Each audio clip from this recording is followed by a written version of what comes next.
안녕하세요. 먹는 걸 좋아하는 40살 여자입니다. 저는 제가 봐도 참 맛있게 먹고 또 그걸 즐기는 아주 평범한 주부예요.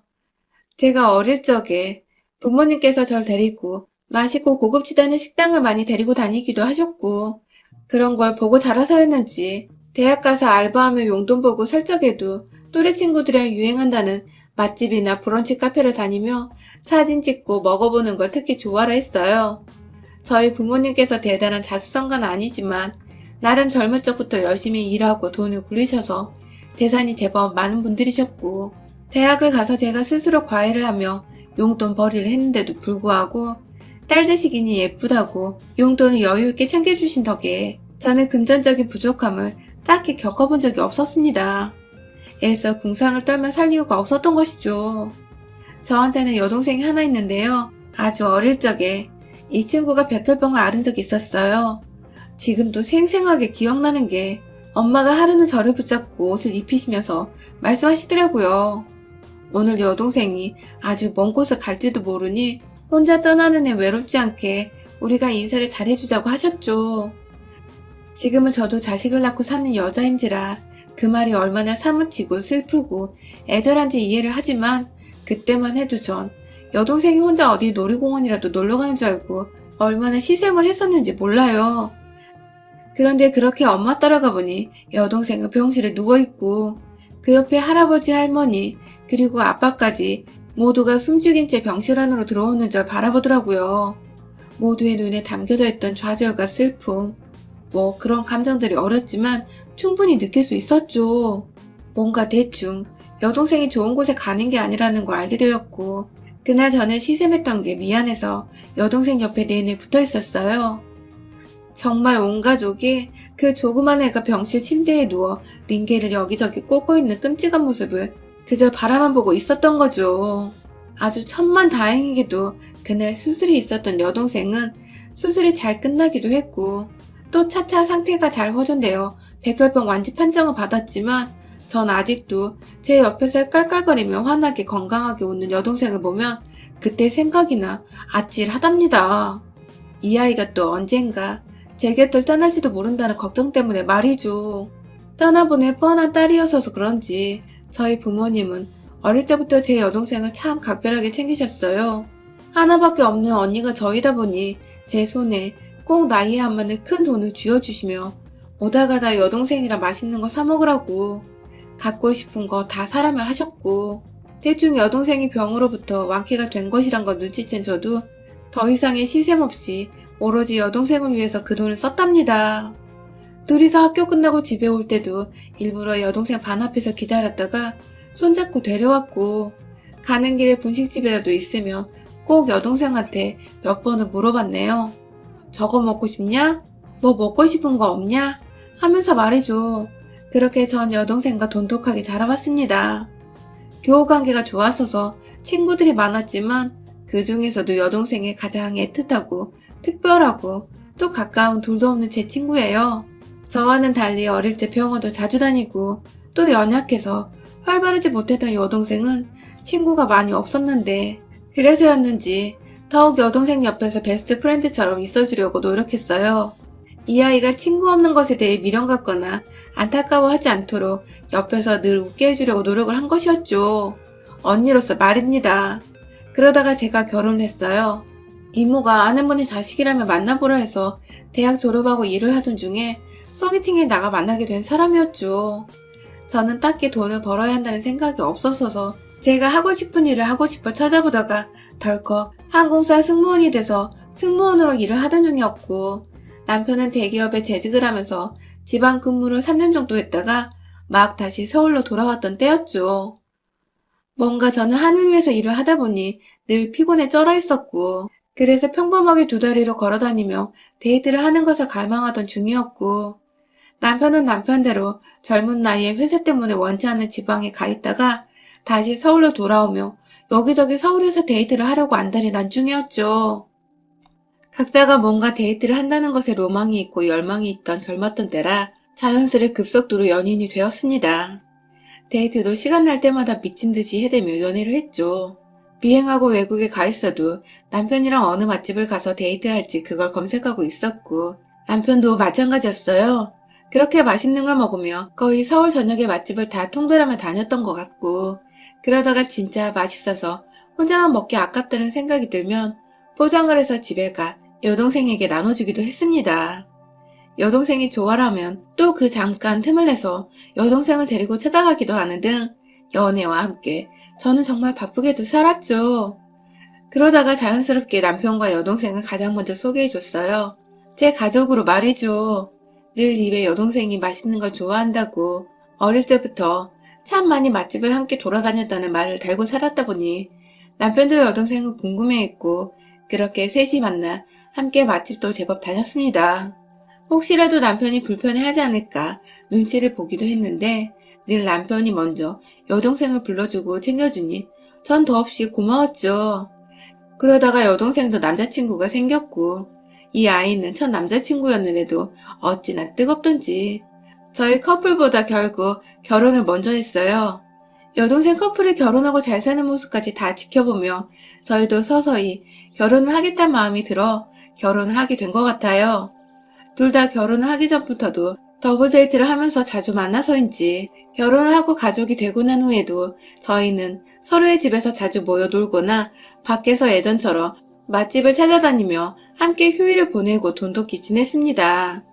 이렇게 잘 지내는 와중에 올해 코로나가 터지면서 제가 사표를 쓰게 되었어요. 나이를 생각하면 승무원 치고 정말 오래도록 한 일이었지만 제 나름대로 저만의 전문적인 일이라 생각하며 후배들의 멘토로 그리고 제 분야에서 인정받는 상사로 보람차게 일을 해왔는데요. 아무래도 코로나로 후배들까지 설 자리가 사라지는 마당에 제가 그냥 제 욕심에 일을 붙잡고 있는 건 아닌가 싶어서 2달 내내 이 고민하다가 정말 눈 딱 감고 사표를 냈어요. 어쩌다 덜컥 합격이 되어 시작한 일이었지만 이렇게 일을 그만두게 되니 끝마무리가 좋지 못한 것 같아서 마음감이 교차했죠. 그래도 퇴사를 한 저를 축하한다며 어디 맛집에서 공수해온 음식들을 차례를 펼쳐놓고 술잔치를 벌여준 여동생네 부부와 남편이 있어서 참 든든했습니다.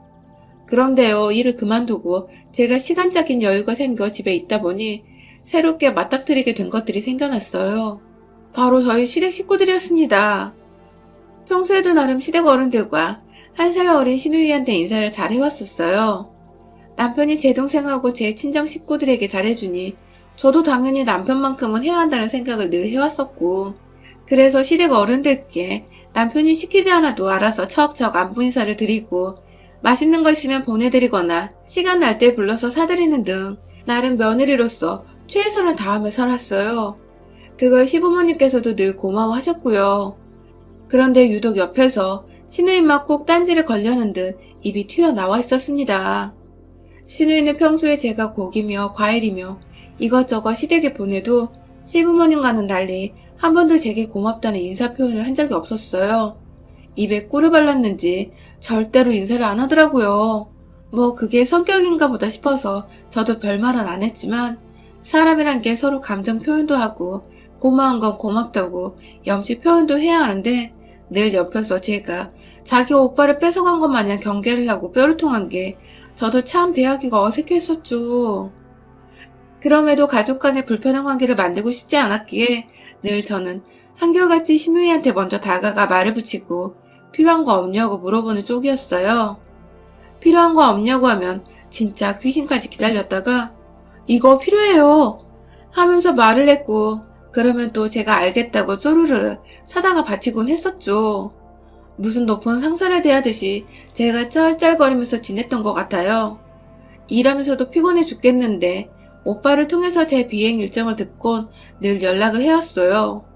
제가 호주 간다고 하면 거기 립밤이 유명하니 사오라고 하고 유럽으로 가면 뭐가 좋다 뭐가 필요하다 하면서 사오라고 연락이 귀신같이 오니 전 또 등신같이 해달라는 대로 다 해줬죠.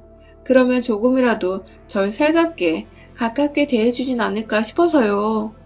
아무튼 제가 제 개인 별스타그램에 여동생네 부부와 함께 다니는 사진들을 많이 올리곤 하거든요. 이유는 딱히 다른 게 없었어요. 팔로우 수도 100명도 안 되는 작은 계정에서 유일하게 맛집 사진들을 올리면서 별스테그램을 활발하게 하는 게 제 여동생 하나뿐이었던지라 둘이서 죽이 잘 맞아 추억 교환식으로 별 생각 없이 하던 SNS였습니다. 하지만 그게 늘 신우이한테는 안 입고 왔나 보더라고요. 하루는 저한테 언니 이제 백수인데 요즘은 여동생이랑 또 놀러 안 가요? 라고 물어보길래 전 그냥 별 질문 아니라고 생각하며 조만간 또 나가봐야죠. 그런데 요즘 코로나가 심해져서 무섭네요. 라고 말을 했어요. 그랬더니 글쎄 왜요? 언니네 자매라면 코로나고 뭐고 인증샷에 환장해서 언제든지 뛰쳐나갈 것 같은데? 라며 하하고 웃더라고요.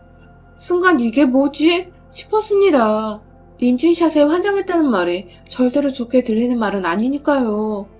별 생각 없이 웃고 지나쳐서였는지 신우이의 깐족거림은 점점 더 심해져 갔어요. 하루는 제 계정에서 저와 여동생이 함께 간 카페 사진에다가 누가 익명의 계정으로 댓글을 달았더라고요. 사진도 없고 계정은 비공개인 그 사람이 쓴 댓글은 정말 짜증이 확 누려오게 만들었죠. 돼지들이에요? 왜 이렇게 쏘다녀요? 라고 적었더라고요. 그 당시 코로나가 잠잠해져서 정부에서는 막 나가라고 돈을 풀기 시작하던 중이었고 저나 여동생이나 오래도록 조심하며 집에 있다가 답답한 마음에 집 근처 유명하다는 카페에 가서 커피 한잔하고 온 건데 돼지들이라니 왜 이렇게 쏘다니다니 평소에 제 계정을 잘 봐왔던 사람인 것 같더라고요. 순간 신우이부터 생각났지만 증거가 없으니 괜한 오해부터 하기 싫어서 별거 아닌 듯 무시를 하려고 했어요. 하지만 그 다음번에도 제가 남편과 둘이서 배달을 시켜 먹은 것이나 남편 쉬는 주말에 어디 경기도로 나들이를 갔다가 올려놓은 사진마다 익명의 계정은 지속적으로 기분 나쁠 만한 댓글을 달았어요. 얼굴이 호빵이다 못해 터지겠어요. 라는 제 외모에 대한 비하하는 말부터 시작해서 남편 지갑 털어먹는 지갑충 이라는 듣도 보도 못한 단어로 인신공격까지 했죠. 정말 열이 받는 와중에 여동생도 서서히 댓글의 존재를 알게 되며 화를 내기 시작했고 급기야 다같이 모인 자리에서 남편의 귀에도 들어가 남편이 저보다 더 열이 받았어요. 누구냐고 사이버 수사대 같은 데 신고를 하자며 막 난리를 피우던 그때 타이밍도 절묘하지. 신우이가 남편한테 전화를 걸었더라고요. 남편이 아직 분이 안 풀렸는지 씩씩대며 전화를 받자 신우이는 세원이랑 싸웠나봐 하며 또 얄밉게 대답을 했고 남편은 바로 반박을 했죠. 아니 어떤 개새끼가 와이프와 인스타에 인신공격 해놨길래 당장 사이버 수사대에 신고하려고 라고 말해줘. 그러자 수화기 너머로 들리던 신우이의 하지마 하는 목소리. 요즘 그런 거 하면 집으로 찾아와 복수도 하고 뭐 그런다던데 댓글로 잘 설명해봐 하면서 자꾸만 신고하는 짓을 뻘짓이라 말하며 오빠가 신고하러 가는 걸 막으려는 신우이 태도에서 저와 여동생은 서로 눈빛을 교환하며 고개를 끄덕였죠. 범인이 바로 저희 신우이라는 것을요. 딱히 알아보고 파헤쳐보려 하지 않아도 신우이는 알아서 한 번 더 확신을 주었어요. 그날 전화 후 단 한 번도 그 익명의 계정은 제게 악플을 남기지 않았거든요.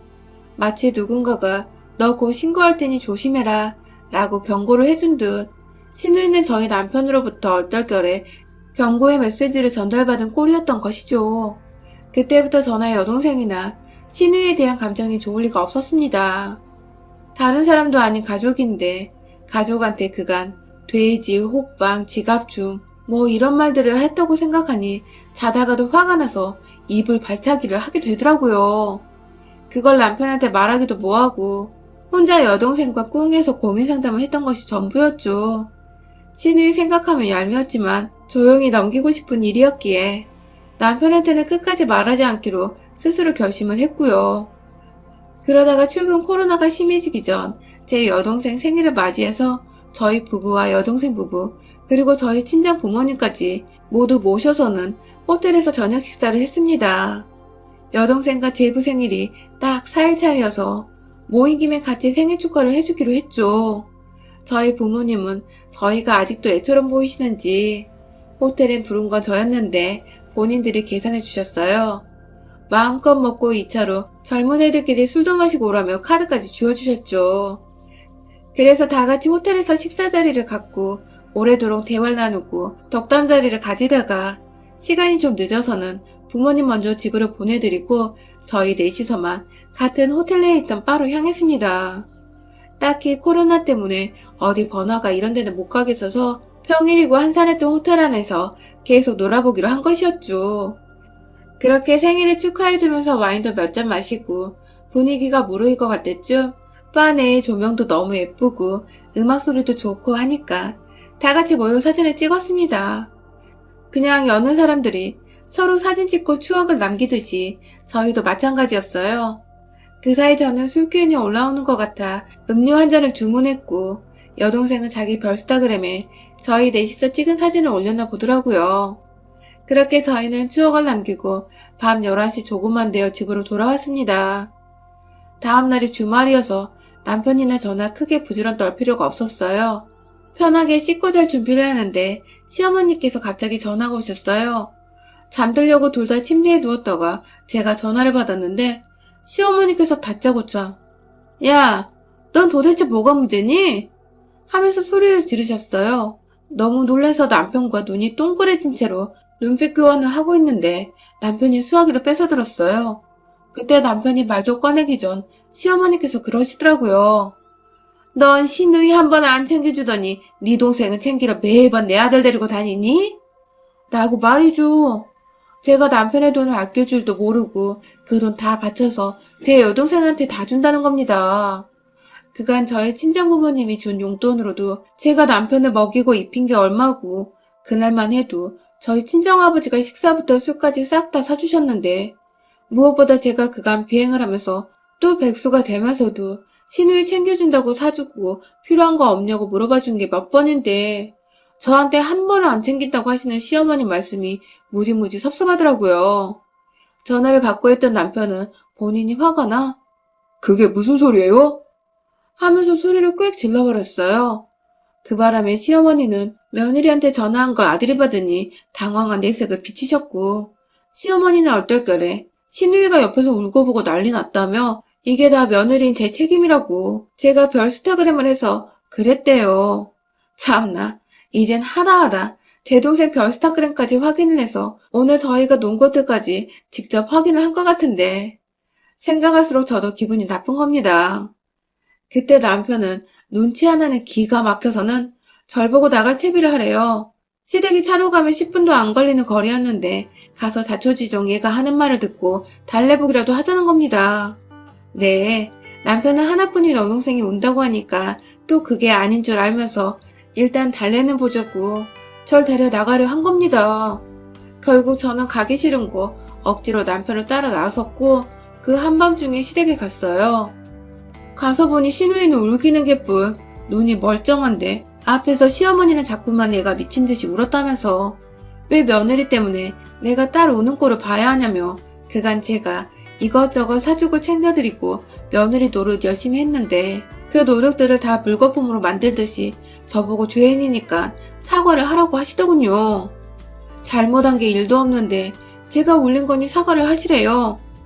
옆에서 시누이는 멀뚱멀뚱 서 있다가 시어머니가 사과하라고 소리를 지르니 절 보며 알게 모르게 얕은 미소를 보이며 절 노려보기 시작했고요. 시아버지는 자기는 아무것도 모른다는 식으로 부엌 한켠에 앉아만 있으며 모르쇠로 일관 중이시고 완전 속이 뒤집어지렸는데 시누이 표정을 보니 안 와. 나도 남의 집 귀하디 귀한 자식인데 이 꼴 당하고 있는 게 열이 무지하게 받더라고요. 이 밤중에 어처구니없이 시댁에 와 있는 것도 열이 받아 죽겠구만. 시모며 시누이며 저보고 사과만 하라고 노려보고 있으니 이래서 피 안 섞인 시댁은 남이라고 하는구나 싶더군요. 아무리 잘해줘봤자 남은 남이라 이겁니다. 그러다 기어코 시누이가 미운 말을 하더군요. 자기한테 사과 못하겠으면 자기 오빠한테라도 언니 입으로 쳐들어가는 음식값에 대해서 사과를 하라고. 돈으로 지금 다 갚아내라면서 자기 말이 무섭고 맞으니 자신은 오빠에게 있어 영웅이라도 된다는 듯이 떠들어대는데 옆에서 시어머니는 또 그 말이 다 맞네 맞아 하면서 시누이를 치켜 세우고 있는데 너무너무 짜증이 나서 닥쳐! 하고 제 머리를 쥐어뜯으며 비명을 질렀어요. 그리고는 이내 시어머니를 옆으로 밀쳐내며 시누이 멱살을 잡고는 베란다 밖으로 나갔어요. 너 죽고 나 죽고 하자며 내가 언제 널 그렇게 멸시하고 안 챙겼냐며 금방이라도 베란다 밖으로 뛰어내리겠다는 듯 신우이를 꼭 붙잡고 창가 앞에서 으르렁거렸습니다.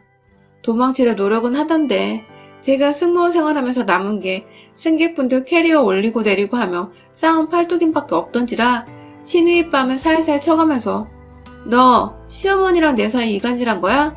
우리 남편하고 내 사이도 갈라놓게? 하면서 창문으로 자꾸만 밀어내며 멱살을 쥐고 흔들었죠. 그러자 신우이는 이미 겁을 먹은 상태에서 저의 정신 나간 눈빛이 퍽 소름 끼쳤는지 말을 못하다가 오빠 하면서 울기 시작하더라고요. 뭘 잘했다고 말이죠. 우는 신우이 옆에서 시어머니는 며느리가 돌았다며 욕을 퍼부으며 말리려 하고 이거 까딱에 당한 저 혼자 미친년이 되어버릴 것 같은데 저도 이대로 혼자만 나쁜 년이 될 수 없겠더라고요. 남편이 형이 말했습니다. 너네 여동생 얼마 전까지 내 인스타그램 들어와서 악플 쓰던 그 악플러야.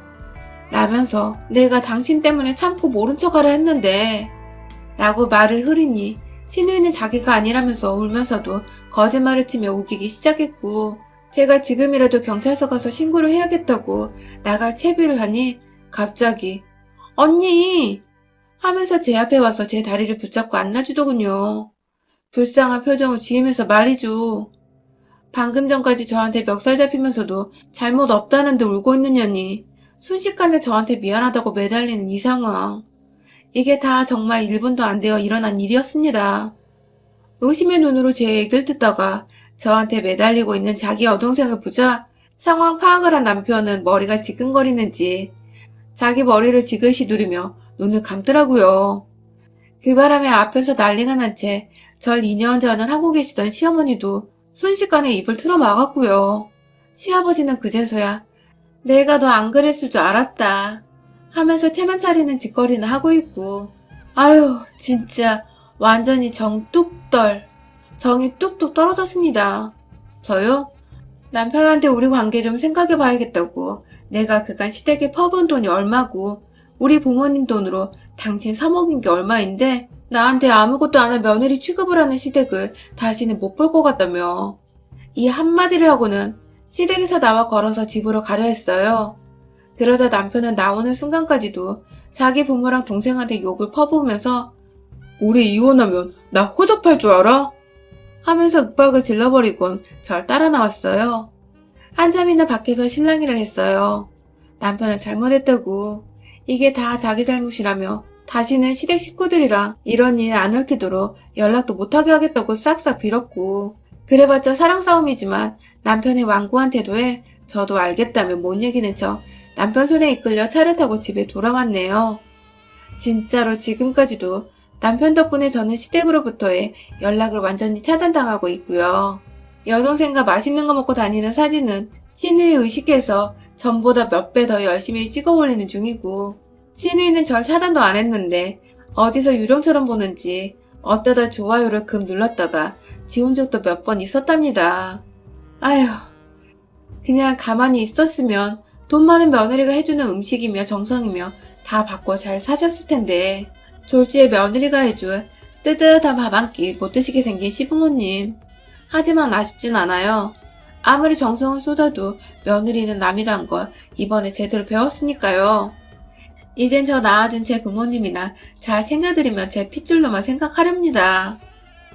여러분의 생각은 댓글로 남겨주세요. 오늘도 시청해주셔서 정말 감사합니다. 안녕하세요. 결혼 10년차 강원도에 살고 있는 36살 여성입니다. 저는 조금 이르다면 이른 나이인 26살에 결혼을 했어요.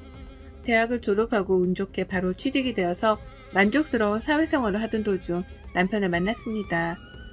남편과는 10살의 나이 차이가 나는데요. 같은 부서에 근무하다 사랑이 삭힌 케이스예요. 사실 남편은 제가 일하는 부서 팀장님이셨어요. 제가 사회생활을 이제 막 시작할 무렵 많은 조언을 해주시며 잘 적응할 수 있게 도와주신 분이에요. 물론 제 사수도 계셨지만 팀장으로서 모범을 보여야 한다며 부하 사랑이 끔찍한 분이셨죠. 지금의 제 남편이 되었네요. 나이 차이가 많이 나고 홀어머니를 모시고 사는 남편을 저희 집에서 처음에 반대를 했습니다. 매일같이 부모님을 찾아와 아들처럼 말동무도 하고 저에게 대하는 진실된 모습을 보며 결혼 허락을 받았죠. 저는 할머니, 할아버지와 함께 자란 터라 주변에서 에이 바르다는 소리를 들으며 컸어요. 시댁에 인사를 갔을 때도 시어머니는 어른들한테 잘할 것 같다며 몸에 배어있는 게 보인다며 예뻐하셨어요. 옛날 방식을 고집하는 분은 아니었지만 요즘 사람들 같지 않게 싹싹한 모습이 보기 좋았다고 하셨습니다. 하지만 나중에 알고 보니 하나밖에 없는 아들이 저 아니면 안 된다고 결혼하겠다고 박박 우기는 바람에 착한 시어머니 코스프레를 하던 거였죠. 이때 미리 알았으면 결혼에 대해서 다시 생각을 해봤을 겁니다. 아무튼 그렇게 저희는 2년 정도의 긴 연애를 끝으로 부부가 되었습니다. 저는 대학도 나름 알아주는 곳을 나와 대기업에 바로 취직하며 사회생활을 시작했는데 집안일도 어느 정도 할 줄 알고 이 정도 커리어면 어디 가서 빠지지 않는다고 자부할 수 있거든요. 제가 대기업을 다녀서가 아니라 솔직히 저 20살 되면서 부모님 지원을 일절 안 받고 제 스스로 노력해서 여기까지 온 겁니다. 그래서 생활력 강하다는 소리도 많이 듣고 멋있다는 소리까지 들으면서 살거든요. 저는 제가 부족하다고 느낀 게 없었는데 시어머니 눈에는 그게 아니었나 봅니다. 결혼을 준비하면서까지는 별 말씀이 없으셨는데 결혼 후 태도가 확 달라지신 거 있죠? 신혼여행을 다녀와서 첫 아침을 차리는데 편한 복장으로 주방에 들어서는데 누가 예의도 없이 그런 복장으로 주방에 들어오니? 한복 입어야지. 그런 기본적인 것도 몰라? 라며 저에게 지적을 하더라고요. 밥은 할 줄 아냐며 냉장고는 수시로 닦냐며 양말은 따로 빠냐며 사사건건 참견해. 처음에는 저도 좋은 게 좋은 거라고 살림 배운다 치고 네네 하며 시어머니 말씀을 무조건적으로 따랐어요. 제 나름대로 노력했다고는 하는데 돌아오는 말은 절 좌절시켰죠. 저도 사람인지라 점점 지쳐갔어요. 잘한다 잘한다 하면서 응원하고 치켜 세워줘도 잘할까 말까인데 끝도 없이 나무라기만 하니 저로서는 도리가 없더라고요. 그렇게 긍정적인 저도 조금씩 마음의 상처를 입고 있었죠. 제 나름대로 멘탈이 강하다고 생각했었는데 부모 유혹까지 들어가며 버티자니 인내심의 한계가 오더라고요. 우리 아들 아침밥은 제대로 해먹이는 거냐? 냉장고에 시리얼은 또 뭐고? 너네 이런 거 먹고 사니? 사람이 개도 아니고 이딴 걸 먹고 산단 말이야? 반찬을 해다 주면 뭐하니? 내 귀한 아들 굶겨 죽이려고 작정을 했구나? 네가 제정신이니? 식재료는 모두 유기농을 쓰고 있는 거야? 어머니, 저도 일하고 그이도 일하다 보니 솔직히 아침은 먹기 버거워요. 그래서 간단히 시리얼 먹거나 토스트 먹을 때도 있고요. 그이도 아침에 밥 먹으면 속이 부대낀다고 그래서 죄송해요, 어머니. 너 앞으로 주말마다 와서 나한테 음식 배워라. 밥을 안 먹기는 왜 안 먹어? 집에 있을 때만 해도 늘 삼시세끼 내가 잘 차려줬는데 네가 하는 음식이 맛이 없는 게 아니냐? 우리 아들 입맛은 내가 잘하니 나한테 음식을 배우도록 해라. 도대체 원 할 줄 아는 게 있어야지. 어머니, 그러는 어머니가 먼저 알려주시면 되잖아요. 뭘 하기도 전에 이랬니 저랬니 혼내기만 하시면 제가 뭔 줄 알고 따라 배우고 어머니가 했던 거 그대로 해요? 그래, 너 말 한 번 잘했다. 좀 전에도 말했지만 내 말대로 나한테 음식 배워. 그렇게 저는 주말에 시댁에 끌려가다시피 해서 살림을 배웠습니다. 남편을 위한 길이라 생각했고 저도 이참에 살림을 제대로 배워두자 생각하고 힘들어도 꾹 참고 했습니다. 김장이며 명절 음식이며 다 나에게 이득되는 거라 생각하고 멍청하게 그 시간들을 버텼어요. 어느 날 시어머니가 저를 부르시더니 면전에 대고 아이 이야기를 하시더라고요. 너네는 결혼한 지가 언젠데 아직도 아이 소식이 없니? 너 몸에 무슨 문제 있는 거 아니니? 병원 가봐야 하는 거 아니니? 우리 집안테를 끊어놓으려고 작정을 했구나. 어머니, 제가 상진 씨랑 노력해볼게요. 저희가 일을 하다 보니 그놈의 일? 여자가 일을 해봤자 얼마나 한다고 그깟 일에 목을 맨다니. 너희 집도 여유가 좀 있던데 굳이 그 일을 해야 하니? 여자는 집에서 살림 잘하고 남편 내조에 힘써도 할 일 다 하는 거다. 시아버지가 남편이 어려서 일찍 돌아가신 덕에 시어머니는 홀로 남편을 키우셨습니다. 안 해본 일이 없을 정도로 억척스러운 분이셨죠. 오갈 곳 없이 밑바닥부터 시작해 식당 일을 전전하다 가정부 생활까지 하며 남편을 키우셨다고 했어요. 그런 남편을 효도라도 하는 듯 좋은 대학에 가고 대기업에 떡하니 취직까지 하니 얼마나 자랑스럽겠어요. 평일 주말 할 것 없이 시댁을 오가며 시집살이를 하는데 몸은 몸대로 처지고 너무 힘들더라고요. 어느 날 아침에 일어나기가 버거워 병원에 갔는데 임신 사실을 알았습니다. 이상하게 피로감이 몰려왔고 먹은 게 없는데 속이 너무 미식거려 위험인가 싶었어요. 임신했다는 사실이 조금 갑작스럽긴 했지만 남편에게 알려줬어요. 여보, 나 임신했어. 우리한테 아이가 생겼대. 이제 7주 정도 됐대. 오늘 심장 소리 듣고 왔어. 정말? 정말 임신이야? 여보, 정말 고마워.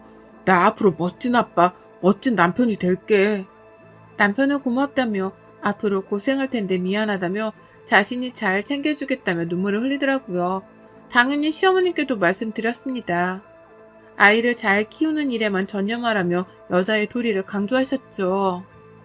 시어머니는 저보다 아이가 우선이라며 말씀을 하시더라고요. 그래도 예전처럼 시집살이를 시키지는 않았어요. 어머니, 제가 몸이 너무 힘들어서 그런데 반찬 좀 해주시면 안 돼요? 이상하게 어머님 음식 입에 당기는데 아이가 먹고 싶은지. 밖에서 사 먹는 음식은 잘 안 들어가더라고요. 귀한 손주가 먹어야 하니까 유기농으로 부탁드려요. 함부로 아무거나 먹을 수가 없어서요. 뭐? 지금 나더러 네 수발을 들으라는 거야? 아이 가진 게 그렇게 대수야? 네가 직접 해먹어. 너무하세요, 어머니. 제가 아무 음식이나 먹고 탈락이라도 하면 아이는 어떡해요? 뭐? 얘, 너 그런 끔찍한 소리 하지 말아라. 아휴, 그래 알았다. 내가 해주마. 그렇게 시어머니는 매번 저의 저녁 그리고 제가 먹고 싶다던 음식이 있으면 해주셨어요. 물론 애써서 해주신 거라 감사하긴 했지만 한편으로는 꼬숩기도 하더라고요. 혹여나 아이가 잘못될까봐 계속 직장을 관두라고 종용하시는데 어렵게 들어간 회사이기도 하고 제 커리어를 포기하고 싶지 않아 고집을 부려 퇴사하지는 않았어요. 몸이 많이 힘들고 시집살이까지 견뎌내느라 매일매일이 고됐지만 안정기에 접어드니 마음이 놓였습니다. 아이를 품은 지 9개월 하고도 보름 정도가 지나 저는 건강한 딸아이를 출산했어요. 육아휴직을 내고 아이는 세상을 빨리 만나고 싶었는지 애정일보다 한 달 정도 빨리 나왔답니다. 아이도 제대로 건강하게 못 낳고 제때 낳아야지. 일찍 낳아서 안탈 정도 타고 아이가 건강하겠냐? 애미 너는 도대체 제대로 하는 게 하나도 없어. 집안일을 잘하기를 하니 아이를 잘 낳기를 하니 저 아이 아프면 다 네 탓이다. 그리고 이왕 낳는 거 떡두꺼비 같은 아들을 떡하니 낳았어야지. 딸이 뭐니? 어머니, 제가 몸에 문제가 있었나 봐요. 어머니가 해주시는 음식이 문제가 있었나? 제가 먹은 거라곤 그것뿐인데요. 그래도 소중한 아기이고 지금 상태가 괜찮다고 하니까 너무 걱정하지 마세요. 앞으로 건강하게 잘 키우면 되니까요. 아이를 낳고 거동이 불편해 침대에 누워있는 사람한테 하는 말 치고는 너무한다 싶을 정도였어요. 어머니가 아들도 못 낳냐며 비꼬길래 제 몸이 이상한 거 아니냐길래 맞받아 쳤습니다. 제대로 마음의 상처를 입고 정신이 피폐해지던 건 아마 그때부터였을 겁니다. 가뜩이나 육아로 잠도 제대로 못 자고 출산 후에 변화된 내 몸에 스트레스를 받고 있는데 직설적인 우리 시어머니는 살을 좀 빼야 하는 거 아니냐? 나 때는 출산하고 다음날 애 업고 와서 일했다. 모유 수유해라. 라며 온갖 간섭질을 다 하더라고요. 남편은 하필 부서도 바뀌는 바람에 출장을 자주 다니는 상황이었고 집에 같이 있던 날이 별로 없었죠. 자기야, 나 너무 힘들어. 어머니도 상대하기 벅차고 조금 일찍 들어오면 안 될까? 미안해 여보. 지금 맡고 있는 프로젝트가 큰 건이라 나도 여보 도와주면서 같이 육아하고 싶지만 지금 그럴 수가 없어. 나중에 아기랑 같이 먹고 살려면 빠듯한데. 그럼 자기도 바쁘고 나는 혼자 있고 우는 애한테 신경질이라도 내니? 내가 과부니? 내가 미안하다고 했잖아. 왜 이렇게 예민하게 구는 거야? 내가 노는 사람도 아니고 도대체 왜 그래? 당신 힘든 거 충분히 이해하고 나도 미안해 하고 있어. 근데 나한테 뭘 더 어쩌라는 거야? 나는 안 힘든 줄 알아? 나도 힘들다고. 기댈 곳이 없던 저는 우울감이 날로 커져갔고 급기야 남편을 붙잡고 매일 엉엉 울다시피 하며 지냈습니다. 시어머니요? 제가 힘들어도 절대 수고했다 잘했다 한마디 없으셨어요. 아이가 조금이라도 감기 기운이 있을 때면 제 몸 관리를 지적하면서 집안 얘기를 꺼내질 않나. 조리원에서 퇴소 후 집에 갔는데 시어머니는 여전히 불시에 집에 와서는 밥을 차려라, 청소는 했냐, 이번에 동창회 모임이 있는데 다 같이 먹을 음식 좀 하라며 닥달을 하더라고요. 미친 척하고 배달 음식을 시켰어요. 요즘 홈파티하는 고객들이 늘어나 서비스도 괜찮았고 레스토랑에서 식사하는 것 못지않게 맛도 있고 품질도 좋았거든요. 당연히 그걸 본 시어머니는 얼굴이 일그러지셨고 어머니의 동창분들이 가시고 저를 불러 세우더라고요. 순간 눈에 별이 번쩍했어요. 시어머니가 제밤을 쳤기 때문이죠. 우는 아이를 보며 잠든 아이를 보며 그저 아들을 못 낳은 아이를 건강하게 낳지 못한 건 내 탓이라 생각하며 겨우겨우 버텨내길 2년. 우울감은 극에 달했고 병원에 상담을 다니며 약을 처방받아 먹게 되었어요. 그랬더니 그마저도 정신병원에 미친 사람들만 가는 거 아니냐? 하며 막말을 하길래 더 이상은 못 참겠더라고요. 야근을 끝내고 집에 돌아온 남편을 기다렸다가 이혼을 통보했습니다. 어머니 말씀이 너무 지나치세요. 미친 사람들이라뇨. 말조심도 하셔야겠네요. 미친 건 안 돼 미쳤다고 하지. 왜? 뭐가 잘못됐니? 그래요. 다 제 탓이겠죠. 그렇게 애지중지하는 아들 그리고 손녀 데리고 잘 살아보세요. 저는 이쯤에서 빠져드릴 테니 뭐든지 잘하시는 분이니까 따로 말씀은 안 드릴게요. 그이랑 잘 상의해서 아이 유기농을 먹이면서 잘 키우시겠죠. 나중에 자라서 저처럼 부족한 여자 안 되려면 지금부터 미리 조기 교육이라도 시켜야겠네요. 수고하세요. 뭐? 너 그게 무슨 말버릇이야? 네 집에서 그렇게 가르치던 이런 버르장머리 없는 경우를 봤나? 야, 너 이리 안 와? 야? 지금 야라고 하셨어요? 저도 어머니 부모님이 지어주신 이름 있고요. 어머님한테 야라고 불릴 만큼 그런 하찮은 존재 아니에요. 교육은 어머니가 못 받으신 것 같은데요. 지금 상당히 무례한 거 아시죠? 뭐 이런 게 다 있니?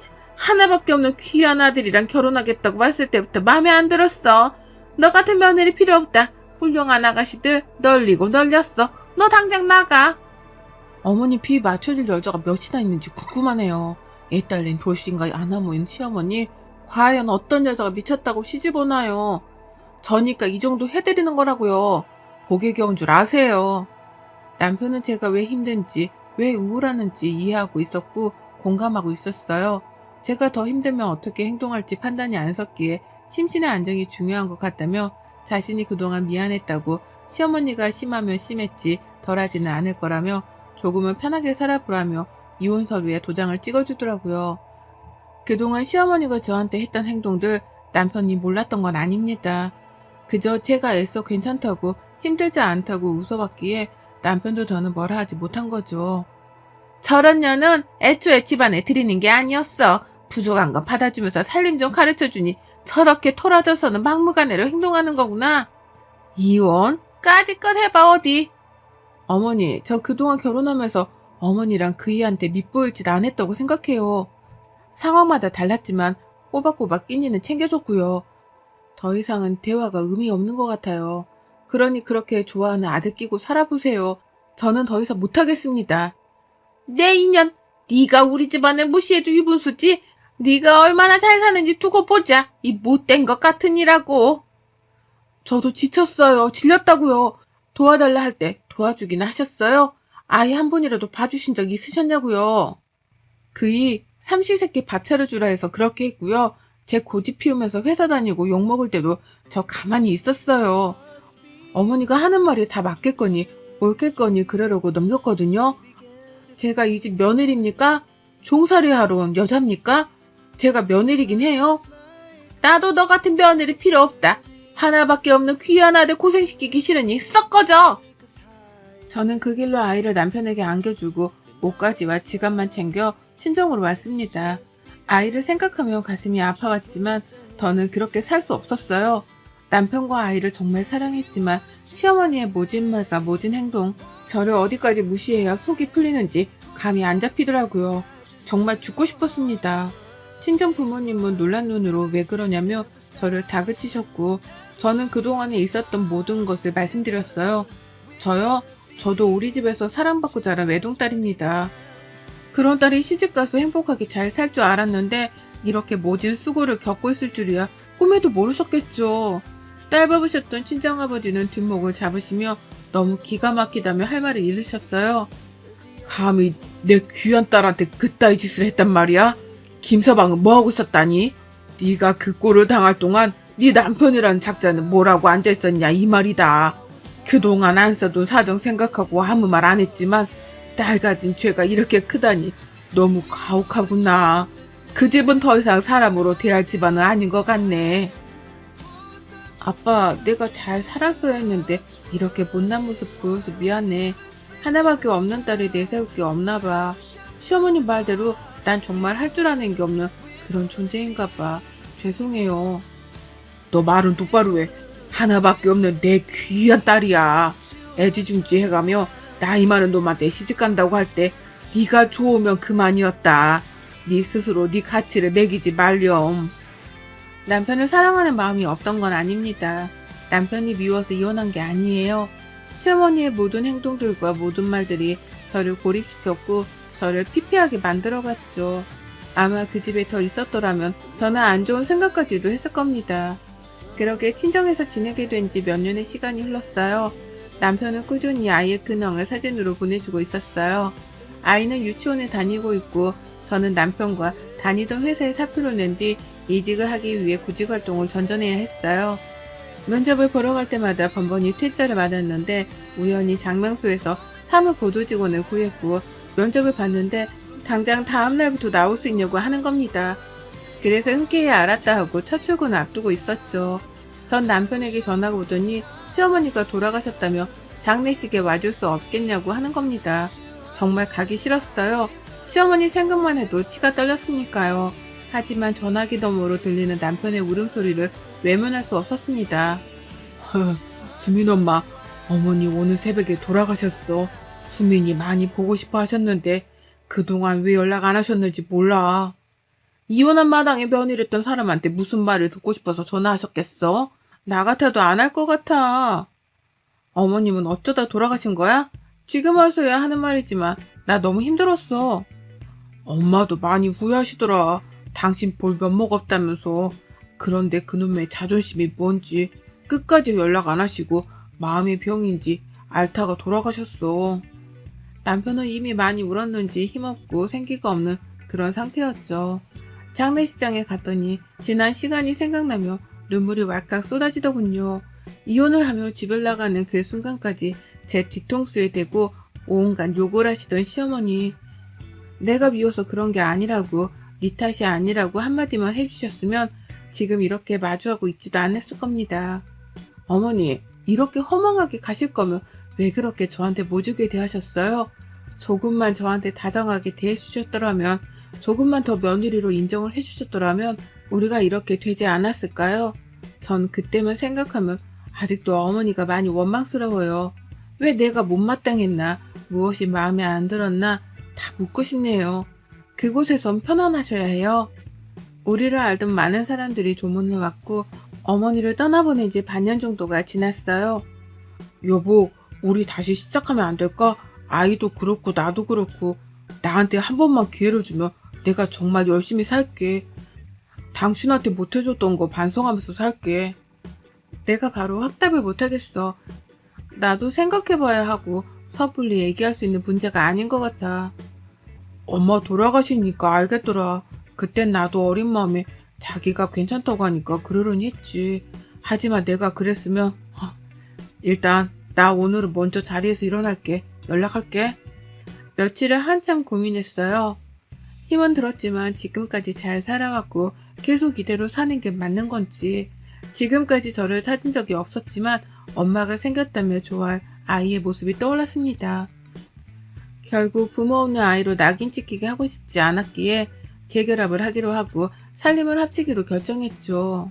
이혼할 당시 남편과 저는 서로가 싫어서 이혼을 한 게 아니기 때문에, 그리고 시어머니가 돌아가셨기 때문에 저희가 같이 안 살 이유도 굳이 거절할 이유도 없었거든요. 무엇보다 아이가 자라면서 부모가 없는 아이라며 막말을 들을 것이라고 생각하니 머리가 아팠고 아이를 생각해서라도 재결합을 해야 했어요. 남편과는 원만한 관계로 잘 지냈고 남편은 회사에서 본부장으로 진급까지 했습니다. 강원도에서 회사에 분점이 생겼는데 자리 잡을 때까지 직원들을 교육하고 훈련시키는 업무를 했고 강원지사 총괄 책임자로 가게 된 거였어요. 그렇게 남편을 따라 강원도로 이사 가게 되었고 지금까지 잘 살고 있답니다. 뱃속에는 둘째를 품고 있고 내년 봄에는 귀여운 아들이 태어날 예정이랍니다. 여러분의 생각은 댓글로 남겨주세요. 오늘도 시청해주셔서 정말 감사합니다.